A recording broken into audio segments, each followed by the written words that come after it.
Bienvenue dans le podcast des magiciens de la vente. Aujourd'hui, nous allons découvrir le livre Influence et manipulation de Robert Cialdini et les 6 pouvoirs d'influence que les clients subissent sans même le savoir. Tu penses que vendre, c'est convaincre avec des arguments rationnels ? Tu crois que ton client analyse, compare, réfléchit longuement avant de dire oui ? Laisse-moi te dire un truc. Si tu crois encore à la vente logique, tu perds des deals.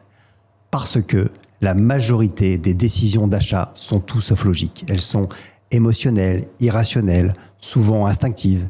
Et ça, Robert Cialdini l'a démontré dans son livre culte « Influence et manipulation ».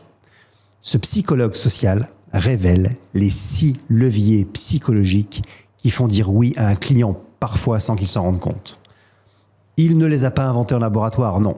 Il les a extraits du terrain après des années passées incognito dans des réseaux commerciaux, des collectes de fonds, des sectes et même des centres de vente directe. Et ce qu'il a découvert est fascinant. Derrière chaque oui, il y a un déclencheur. Derrière chaque décision, un levier. Et si tu les maîtrises, tu peux littéralement transformer ta façon de vendre. Aujourd'hui, dans le podcast des magiciens de la vente, je te donne les clés pour vendre avec plus d'impact et un peu de magie psychologique. Tout d'abord, quel est le contexte de ce livre ? Robert Cialdini, professeur de psychologie et de marketing, s'est fait passer pendant plusieurs années pour un commercial en formation. Pas pour apprendre à vendre, mais pour observer ce qui pousse les gens à dire oui. Il a infiltré des vendeurs de voitures, des démarcheurs à domicile, des recruteurs de sectes et des ONG caritatives. Objectif, comprendre comment naît la persuasion. Ce qu'il découvre, c'est que l'être humain fonctionne avec des raccourcis mentaux. Face à la complexité du quotidien, notre cerveau utilise des règles simples pour prendre des décisions rapidement. Ces règles nous évitent de surchauffer le cerveau, mais elles nous rendent vulnérables à l'influence. Et c'est là qu'intervient le vendeur. Celui qui maîtrise ses leviers pour influencer sans forcer, guider sans manipuler, persuader sans presser. Le premier principe, celui de la réciprocité. On commence par le plus simple et le plus puissant.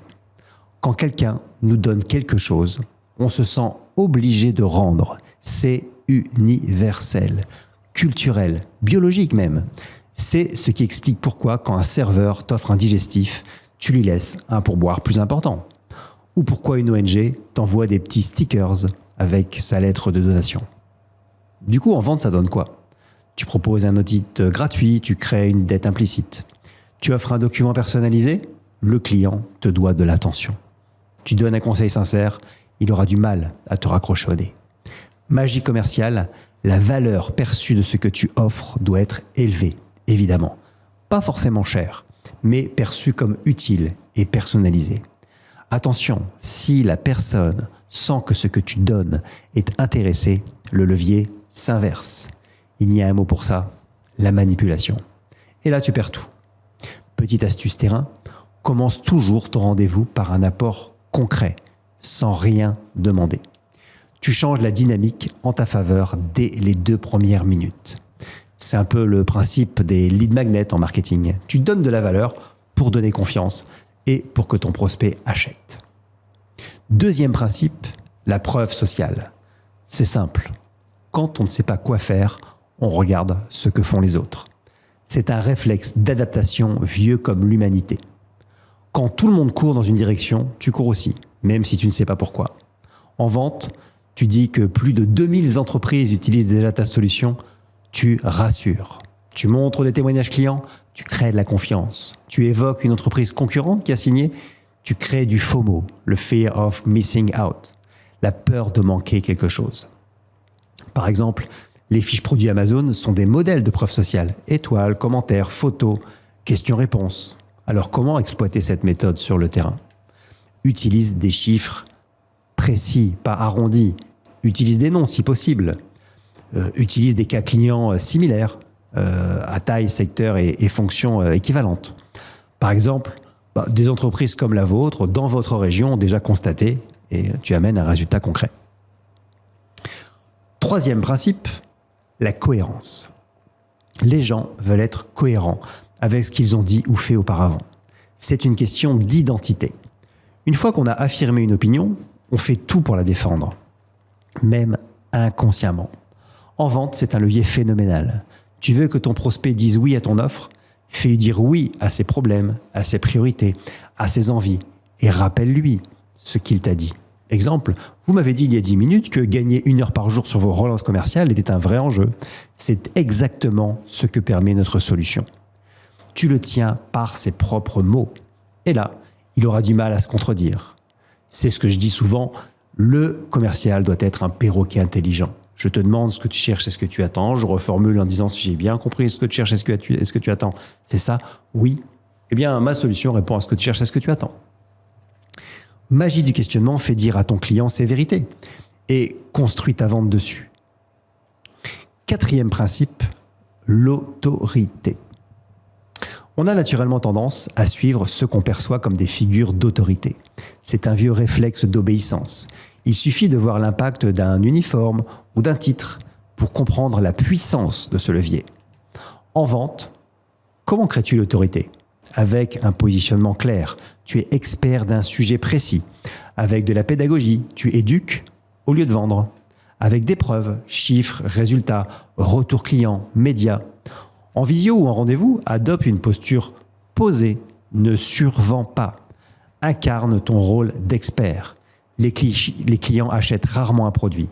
Ils achètent la confiance dans la personne qui le propose, comme avec un médecin.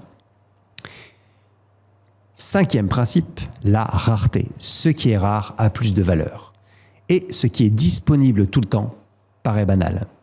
En vente, crée des fenêtres limitées, des offres avec une date de validité, des lots en quantité réduite, des accès restreints, mais sois sincère. Exemple efficace, je prends 5 clients maximum en accompagnement individuel. Offre valable jusqu'à vendredi, car après, je repars en intervention. Seulement 3 licences encore disponibles à ce tarif. Crée de l'attention saine, pas de la peur.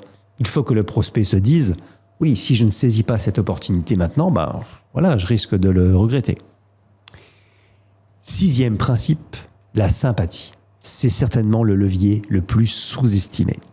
Et pourtant, c'est celui, souvent, qui fait la différence. On dit plus facilement oui à quelqu'un que l'on aime bien. C'est humain. Sois sympathique, pas fake, pas surjoué, juste humain. Écoute sincèrement, intéresse-toi à la personne, pas juste à l'entreprise. Trouve un point commun, une valeur partagée. Petit bonus disque, si tu me suis, tu sais que je suis fan de cet outil. Adapte ton style à celui du client. Un client jaune laisse de la place à l'émotion. Un client bleu donne des datas, un client rouge va droit au but. Un client vert rassure, accompagne. Tu veux connecter ? Commence par t'ajuster et te synchroniser. Pour conclure, je te rappelle les 6 leviers de Robert Cialdini. Le 1, réciprocité. Le 2, preuve sociale. Le 3, cohérence. Le 4, autorité. Le 5, rareté. Et le 6, sympathie. Tu les as sûrement déjà utilisés sans t'en rendre compte, mais maintenant que tu les connais, tu vas pouvoir les utiliser en conscience. Tu peux avoir le meilleur produit, la meilleure offre, la meilleure argumentation. Si tu n'actives pas ces leviers, tu risques de laisser ton client dans le mental. Et un client qui réfléchit trop ne signe pas. Ce livre, je l'utilise encore aujourd'hui dans mes coachings. Tu vois, il a bien vécu. Quand un commercial me dit « Je ne comprends pas, j'ai fait une super démo, mais le client a dit qu'il allait réfléchir », je pense direct au levier oublié et je lui demande « Tu as donné de la valeur dès le début ?» Réciprocité. Tu as parlé de clients similaires? Preuve sociale. Tu l'as fait parler de ses priorités?